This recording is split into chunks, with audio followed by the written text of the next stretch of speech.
வேண்டியதை 100% நிறைவேற்றும் அதிசய கிணறு கோவில். அது மட்டும் இல்லாம அரசு வேலை கிடைக்கணுங்கிறவங்க இந்த கோயிலுக்கு வந்தா கண்டிப்பா கிடைக்கும்னு சொல்லப்படுது. இந்த கோயிலுக்கு வந்து ராஜ வசியம் ஆகும்.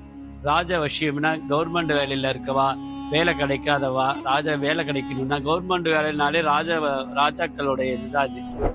அமாவாசை நாட்களில் இங்க இருக்க அரளி செடிக்கு கிணற்றிலிருந்து 3 குடம் தண்ணீர் ஊற்றி நீங்க என்ன வேண்டிக்கிட்டாலும் அது அப்படியே நிறைவேறும்னு சொல்லப்படுது. இந்த அரளிக்கு வந்து பயபக்தியோட பிரார்த்தனை பண்ணிட்டு 3 குடம் தண்ணி செலுத்த வேண்டும். 3 குடம் தண்ணி செலுத்தி எந்த பிரார்த்தனையா இருந்தாலும் வேண்டிக்கலாம். கல்யாணம் ஆகல, புத்திரபாக்கியம், உத்தியோகம், நீங்க என்ன நினைச்சாலும் அது வேண்டிக்கலாம். இந்த கோயிலில் இருக்கும் மூலவர் பெயர் பிரம்மபுரீஸ்வரர், அம்பாள் பெயர் பிரத்யட்ச மின்னம்மை. பூர்வ ஜென்ம பாவங்கள் விளக்கும், கர்மாக்கள் விளக்கக்கூடிய கோயில் இது. பில்லி சூனிய மாயில எல்லா இடர்களும் நீக்கக்கூடிய கோயில். இந்த கோயிலோட ஃபுல் வீடியோ நம்மளோட யூடியூப் சேனல்ல அப்லோட் பண்ணியிருக்கேன். இதே மாதிரி கோவில் தகவல் தெரிஞ்சுக்க நம்ம சேனலை ஃபாலோ பண்ணுங்க. திருவாரூர் மாவட்டம் வடகண்டம் கரைவீரநாத திருக்கோவில்.